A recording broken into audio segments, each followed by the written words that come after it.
Lalu puasa sunnah wa asyri dzil hijjati, 10 hari pertama dari bulan Dzulhijjah.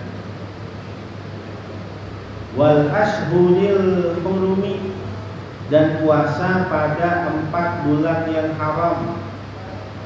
Wahia arba'atun, yaitu ada 4 bulan, Dzulqa'dah wa Dzulhijjah wal Muharram wa Rajab.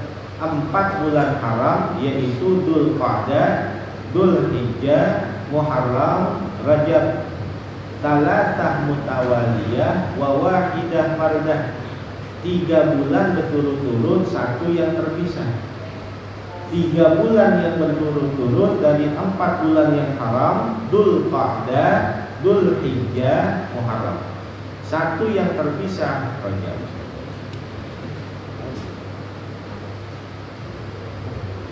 Wa afdalu shaumi ba'da ramadhana al-muharram, dan seabdol-abdol puasa setelah puasa Ramadan adalah puasa sunnah di bulan Muharram. Tsumma Rajabu, lalu puasa sunnah di bulan Rajab. Tsumma Sya'banu, lalu puasa sunnah di bulan Sya'ban. Wa shaumu yaumi Arafah, dan puasa sunnah pada hari Arafah tanggal 9 Dzulhijjah. Illa lil haji bi Arafah, kecuali bagi orang yang sedang melaksanakan ibadah haji di Arafah. Fafil beruhu afdalu, maka berbukanya adalah lebih afdal. Buat orang yang lagi haji, berbuka justru lebih afdal. Kalau orang yang tidak melaksanakan ibadah haji, afdalnya adalah berpuasa. Fa in shoma lam yukra, maka seandainya ia tetap berpuasa, maka tidak dimakruhkan. Lakinnahu tarokal aula, akan tetapi dia meninggalkan perkara yang lebih utama. Dia lagi haji, tetap dia mau puasa aja, nggak makruh. Tetapi dia meninggalkan perkara yang lebih utama. Apa itu? Afdolnya justru malah berbuka bagi orang yang sedang melaksanakan ibadah haji. Wa yukrahu shaumud dahri, dan dimakruhkan shaumud dahr, puasa sepanjang hari. Besok puasa, besok puasa, besok puasa, besok puasa, tiap hari puasa, malah jadi makruh. In darrahu, apabila dapat membahayakan. Au fawwata haqqan, atau terluput akan kewajiban-kewajiban. Gara-gara dia puasa tiap hari akan mendatangkan bahaya-bahaya buat dirinya, maka hukumnya bisa jadi haram.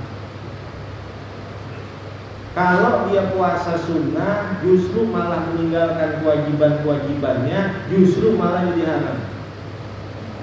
Karena dia puasa tiap hari, akhirnya kerjanya jadi terlantar. Perkara-perkara yang wajib jadi terlantar. Itu bisa bahkan menjadi haram. Kata Al-Imam Malik bin Anas radhiyallahu anhu, man syaghalahu naflu anil fardhi fahuwa maghrur, wa man syaghalahu al-fardu anil nafli fahuwa ma'dud.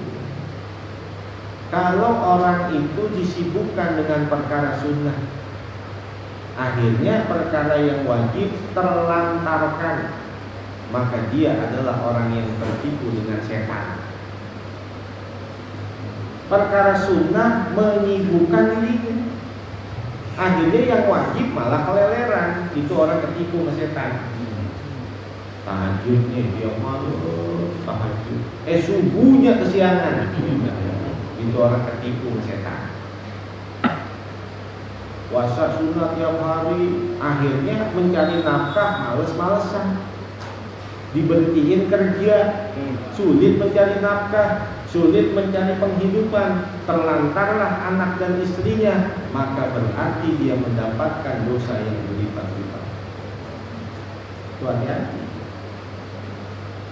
Makanya ada satu riwayat yang mengatakan begini, innakum fi zamani man taraka minkum usra ma umira bihi halak wa sayati zamanu man taraka minhum bi usri ma umira bihi najah. Kalian wahai sahabatku adalah hidup di satu zaman yang apabila kalian meninggalkan 10% saja dari apa yang diperintahkan dapat membinasakan, menghancurkan dan menyebabkan kalian masuk ke neraka. Sahabat yang hidup di zaman Nabi, yang melihat keagungan Nabi, yang melihat mukjizat Nabi, ngamalin 90%, ninggalin hanya 10%, itu bisa mendatangkan bahaya buat mereka. Wasayati zamanu man amila minhum bi usri ma umira bihi najah. Akan tetapi akan datang sekelompok manusia setelah aku hidup di akhir zaman, mereka hanya mengamalkan yang diperintahkan 10%, itu sudah dapat menyelamatkan mereka dunia dan akhirat.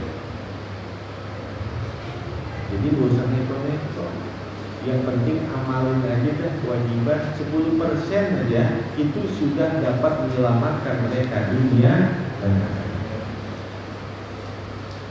Kalau ada orang yang perkara sunnah nyibukin dia sehingga perkara yang wajib terlalaikan, maka dia berarti orang yang tertipu dengan setan. Tapi sebaliknya, ada orang yang perkara wajib menyibukkan dirinya sehingga terlalaikan perkara yang sunnah, maka orang ini mendapatkan pintu-pintu ampunan. Makdur, gara-gara kerja capek, nggak sempat kan puasa sunnah, makdur. Karena kerja mencari nafkah wajib, karena dia capek lelah nggak sempat tahajud, yang penting dia kerjakan sholat subuh, yang wajib-wajib aja, ma'dzur, dimaafkan. Jadi jangan perkara yang sunnah mengalahkan yang wajib.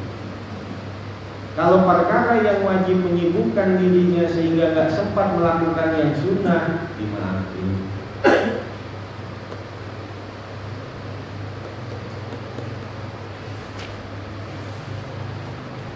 Wa illa yamra lam yakra, maka jika tidak, tiada dimakruhkan.